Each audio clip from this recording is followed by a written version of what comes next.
Hey, what the is going on? It's my J-Toe in the building, you know what I'm saying? I'm back in the flesh, you know what I'm saying? I know it's been like maybe like a year, but it's not a big deal, you know what I'm saying? I'm back, you know what I'm saying? We're not even gonna really talk about that, you know, let's just get right into the meat of the video today, you know what I'm saying? Right into the thick meat of the video today. Today, we're doing my Ace of the Diamond, nigga. But what you think? Here we go. Alright, so the is up, niggas, you know what I'm saying? It's been a break. I know it's probably surprising, you know what I'm saying? I'm doing Ace of the Diamond. Out of everything I could have done, out of every single anime I could have done, I'm choosing Ace of the Diamond. But I got a reason, you know what I'm saying? I got a real reason. This shit is heat.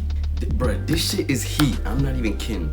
This one show made me like baseball. Today we're gonna be talking about one of my favorite players, and you know what I'm saying, someone that I think is really underlooked and, you know, never even really talked about. Like, he never really even get mentioned by other people. Like, I never see anyone slicing him. I see people always talking about, you know, like people who they think is gonna be nice in the future, you know, next year after, you know, Miyuki's class graduates or retires, you know, they move on, go professional, go play college baseball, all that. And you know, I be seeing people slicing the hell out of everyone, and I never ever see anyone slice Mishima. Never ever. And quite frankly, in my personal opinion, I feel like Mishima is about to be one of the best players in the country, you know what I'm saying? I feel like he's really about to step his game up and take that step from being a kind of good comedic gag kind of player to like a superstar kind of player that he's like, that everyone wants to support. I really do think so. Alright, so where do we start, you know what I'm saying? I guess, you know what I'm saying, I gotta start with a quick background on Mishima, a little bit about his past, you know, who he is as a person. Hey, how you lonely in a room with God? Never slow up, not even a pit stop. I mean, we don't really get to learn much about him as a person or his past, you know. As far as I'm concerned, him, Raichi, and Akiba have been friends since they was kids. I don't know really when him and Akiba became friends. They had both met Raichi and Coach Todoroki by the riverbank one day, I guess after school or on the weekend or something. I don't know what the fuck they was doing, but niggas had met them by the riverbank. So that was basically the start of their friendship. I mean, it just goes to show how far back their friendship goes. And I'm pretty sure also Mishima said at this time that back in the day, he used to always be the cleanup for his team, and he used to always be the best hitter before he met Raichi.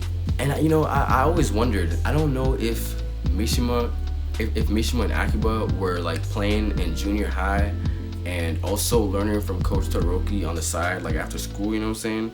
I don't know if it was that kind of thing, or if they stopped playing also like Raichi and they were just learning on the side. I'm pretty sure that they were also playing in junior high, which is crazy when you think about it. Like they were that young and they were training at school and then at the riverbank. Like, that's crazy as shit. And it's still not better than Raichi. Yeah, so his first name Mishima stands for 3 islands, and I'm pretty sure this has to do with, you know, him, Akiba, and Raichi being like the 3 pillars of Yakushi. So like the 3 islands, kind of like they all do their own different kind of thing. Either that or it's something that I just have no fucking clue what it's about, you know what I'm saying? And then his last name, Yuta. Now this stands for superior and thick, you know what I'm saying? And I don't think I need to explain this because, you know, nigga is like, he is a superior player, and you know, he think of himself as a superior player. And you know, the nigga like thick, you know what I'm saying? Like he got like a thick frame, you know what I'm saying? Like his body kind of thick, you know what I'm saying? In all honesty though, he do be like a thick kind of player, and I guess it helps him with his batting too, because he kind of got like a hefty swing, even though he also be hitting mad bloopers. Like I was talking about earlier, he goes way back with Raichi and Coach Todoroki and Akiba, so they got like a friendship that's built on years and baseball. Like their friendship is built on baseball and years of knowing each other. Alright, so let's start getting into the actual meat, you know what I'm saying, of the video, you know what I'm saying, why I really think he'll be like, you know what I'm saying, one of the best players coming up. Let's get into, you know, the skill set. Let's go. You know, I think the sunshine should feel how I feel like, yeah, I think at nighttime.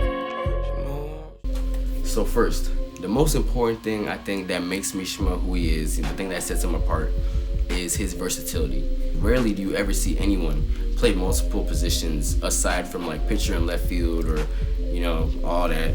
You don't really see people play a lot of like first base and third base. You saw Miyuki be able to play catcher and first base, which is pretty cool, but most people don't play more than one position. But Mishima's kind of different because like he is a pitcher and a and a first baseman, you know what I'm saying? Most people play in the outfield, but he plays pitcher and first baseman. But on top of that, I'm pretty sure there were 2 different instances. There was one instance where I'm pretty sure they were playing against Sato, and Mishima started the game pitching, if I'm not wrong. He started the game pitching, and I think after him they brought in Raichi from third base to pitch. I could be wrong on this, but I'm pretty sure they moved him from pitcher to third base. And then there was another instance where he was playing, either he was playing pitcher or catcher, and then he switched with Akiba, so he ended up playing catcher and pitcher that game.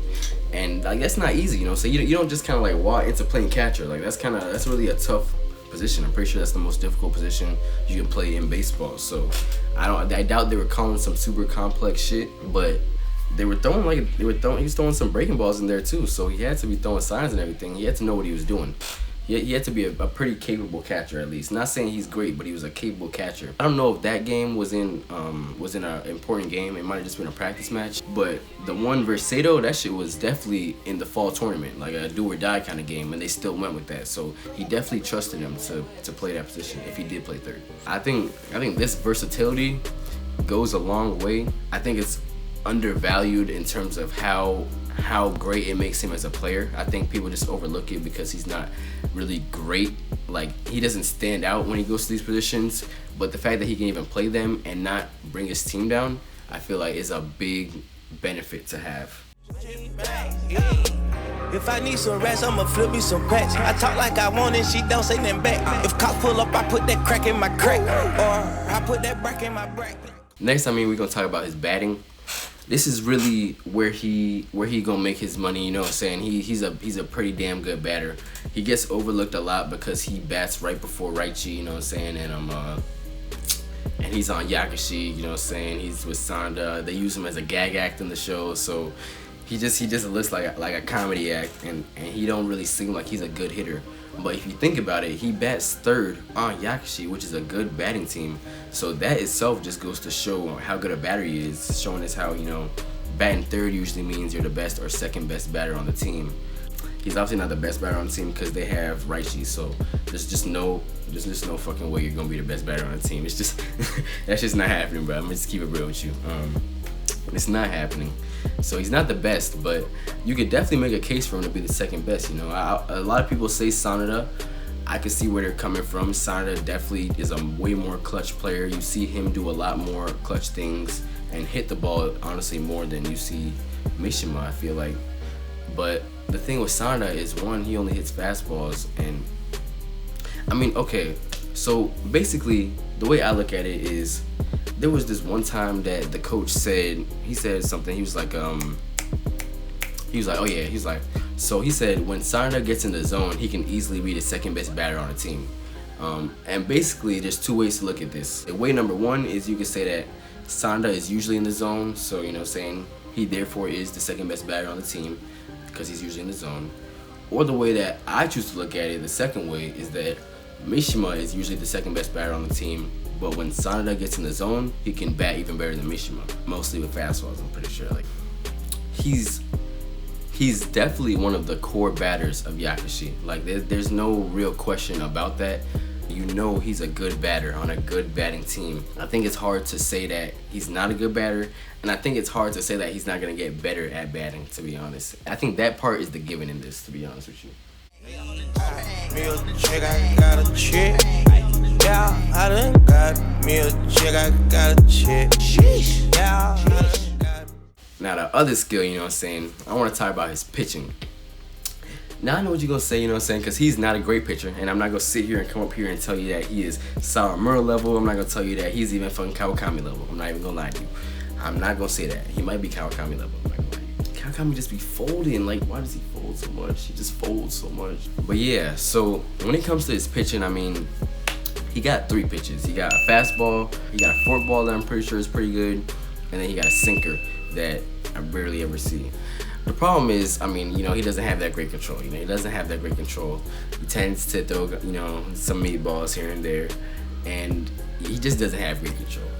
Nah, I'm not gonna lie to you. I'm not gonna sit up here and lie to you. I mean, you're not just gonna get control overnight. That's not the point I'm trying to make here. He's not just gonna get control overnight. He's not just gonna randomly learn new pitches, sliders, curveballs, cutters, and all that. I'm not saying that. But what I am saying is, just look at Sawamura and Sanda. Those are two great examples. So you look at Sawamura when he came in, and you take this with a grain of salt because he's the MC, so obviously he's gonna have plot armor 100% on his side. But look at Sawamura, bro. When he started the series, the nigga had no control. He didn't even know what the fuck he was doing. He was just throwing nasty pitches that were breaking at the plate, and niggas didn't know what the fuck to do with it, But he did not have great control, He didn't really even know where he was putting the ball. So he didn't have great control. I would say through his first season, he gained a little bit of control. He started really understanding what he was trying to do. He was able to put the ball kind of in the kind of right zone. Not the right spot, but kind of in the right zone. So he started getting a little bit better. But it really wasn't until he lost to Inashiro, got devastated by Inashiro, was completely shook, that he started first he crumbled. First he lost to Inashiro and he crumbled. So he just hit ground zero. And then after that, couldn't pitch inside pitches. So what did he do? He perfect the outside pitch, He get his control perfect on the outside. I'm not gonna say it didn't take too long, but after some practice and really putting the time in dedicatedly to the outside, he really got that joint pretty damn well. And then boom, after he gets the outside under control, he hits the inside. Boom, now he got the inside and outside under control. After he did that shit, Sawamura was never the same person. He never looked back. His control only got better. He only improved. He only wanted to get better. And all that happened in about 2 years. And in about 3 seasons, bro. In about 3 different seasons, Sawamura took a gigantic leap. And he got to the point where now Sawamura is a fucking pinpoint dot artist. He pinpoints the fuck out the ball. This shit is unbelievable how he's placing the ball. It's unbelievable how this nigga's placing the ball, bro. I'm gonna be 100% with you. It's unbelievable. Of course, that's Sawamura. He's the MC, so of course shit's gonna go his way. But then if you look at someone like Sanda, Sanda was not that great to start, as far as I know. He wasn't anyone that anyone really knew about. He didn't really take the game too seriously. He wasn't necessarily bad, but he wasn't necessarily good, I would say that the improvement that Sanda showed was probably, to me, it was the wildest out of everyone in the show, because he started getting to the point where he was competing with Naramiya, he was competing with Amahisa, he was competing with Sawamura. He was competing with Furia. I'm pretty sure it wasn't Sawamura. He was competing with Furia. People that were pitching out of their minds at the time. Furia was pitching very well. I'm not gonna say he was pitching the best. I don't remember that game versus Yakushi, but I'm pretty sure he be dogging Yakushi. So I'm gonna say he was pitching pretty well. But it got to the point where he's having pitchers duels with these people, not winning them. He's not winning them, but he's definitely on par with them. And I think it gets overlooked, just the fact that he was not gifted like many of those players. Like Naramiya, I'm not gonna say he didn't put in the work, but that nigga's gifted. He's gifted. Furia, he's just gifted with the fastest fastball in Japan for no reason. So I think after putting in the work, Sanda was able to elevate his game from being just a pretty good pitcher to a very good ace for his team, someone they could really rely on. And when you look at Mishima, he plays for the same exact team as Sanda. He got the same exact coach as Sanda, and on top of that, he just suffered a crushing defeat the same way that Sawamura did, and he bounced back quick. He's not going through that phase that Sawamura went through where he was down bad. So maybe that's gonna help him. He's very optimistic right now, and I think Mishima understands that Sanda's gone and Tomobe's nice, but if Yakushi's gonna be able to take that step to really be national champions or try to make Koshin, he's gonna have to be able to step his pitching up. He's gonna have to be able to step his pitching up, because Tomobe is not gonna be able to carry them on his own. I think the whole point is, I just feel like it's not fair to say that if Sanda was able to make this much improvement in such little time under the same conditions with with much less motivation than Mishima, who has a motivation really to be, you know, one of the best. So I just think it's not fair to say that he wouldn't be able to show the same kind of improvement that Sanada did. And if he does show that kind of improvement, it would be raps for niggas. It would be raps for niggas, bro. Cause their hitting lineup, it's always been nice. Since they got there, their hitting lineup's been nice, you know. So it's like, why would you think that in their third year they wouldn't be even better than their first year? And they were bombing in their first year. I'm just as famous as my mentor, but that's still the boss, don't get sent for. Get hype on tracks and jump in front of a bullet you wasn't meant for. Cause y'all don't really wanna hear me vent more. Hot tempo. And lastly, you know what I'm saying, the most important thing, the thing that I really think is gonna make him or give him the ability to step up to that level and be as great as the greats is his balanced optimism. I mean, I feel like it gets overlooked. People just act like it's a gag, you know. People just, you make fun of him. I remember one time they were joking in the back. They was like, I'm actually starting to like Mishima now. You know, they be trying to play him basically. But that optimism, I feel like that shit goes a long way, bro. I feel like it really does go a long, long way. I think he truly may be the most optimistic nigga I've met in anime in period. Like, period. You know what I'm saying? Like, in any anime I've seen. When you look at a lot of the aces, you know, just baseball in general, like they say, you know, it's 90% mental, 10%, you know, physical. And there's a lot of truth to that. With that being said, him being able to keep a optimistic mindset through every situation is unbelievable. It's an unbelievable asset to have, not only as a player, but for the whole team. It was the start of the Sato game. It was the start of the first Sato game. Mishima pitching against someone. He in a tough situation. I'm pretty sure he walked someone. He got someone on second or third or something.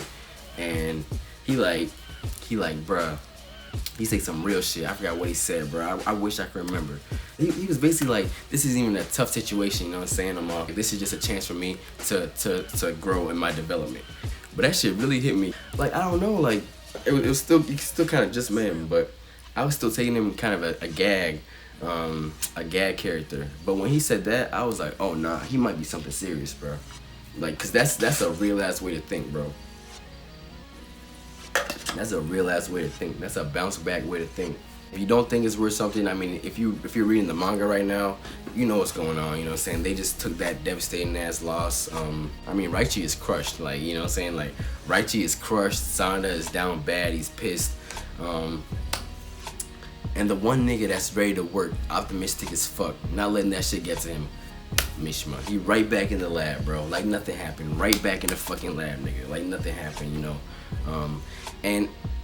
And I think it's gonna make a difference, you know. I think it's gonna make that much of a difference in the way he trains, and I really do think he's gonna take that step. And it's funny because apparently the coach told him he couldn't be the captain because he's like, you need to focus on being the great ace and cleanup that this team needs, you know what I'm saying? And I think that's what he's gonna be. Like, I don't think he's gonna be like the ace. He's gonna be the tier right below Sawamura and the tier right below Raichi. You know what I'm saying? That's gonna be his pitching and his hitting. I think that's where he's gonna be able to get to for like 2-3 innings of pitching. And lastly, I mean, he set his goals like super high, and like I mentioned earlier with that list he got that list of players that he want to beat, and he do not have easy names on there. Like, he only has nice names like Naramiya, Amahisa, Sawamura, Furia, who's dogged him every time, Mukai, who has that 3D pitching, or that 3-level pitching. And when we're talking about him going up against people on his list, he had against Amahisa, I'm pretty sure he got dogged. I can't think about him getting him anything. He got hit by pitch one time. Versus Amahisa. He got a blooper on Sawamura. When he decided to add him to his list. And he got a blooper on Naramiya. And I mean, yeah, it may sound like just a blooper, but this nigga Naramiya was locked the fuck in this game. He was so locked in. I've watched him play a lot. I've never seen him locked like that, bro. Like, against Yakashi's team, you know what I'm saying? So for him to pull out a blooper in a game where they only had 3 hits, you know what I'm saying? I feel like that is a big accomplishment. That it's something to be proud of, you know. You got him when he was at his best, so congrats, straight up. I'm not sure if he got a hit off Furia. I only remember Furia dogging these niggas. Aside from like Raichi, I don't remember anyone really doing anything to Furia. I think just having goals set that high mixed with having the optimism to keep trying and failing and bouncing back and going for those goals, I think it's going to pay off for him in this third season, and we're going to see a revolutionary kind of player that can really do it all. I really do think so. I think he's going to be pitching, he's going to be batting well, he's going to be fielding, he's going to be optimistic, and I don't know about how much his IQ is going to improve. But yeah, I mean, that's my video, you know what I'm saying, for this time. Thank you, you know what I'm saying. If you watched the whole thing, thank you for fucking with me. I'm really trying to put out more content, so you know, look forward to it. It's definitely gonna happen, you know. I'm gonna fuck with y'all, you know what I'm saying. Until next time, you know what I'm saying.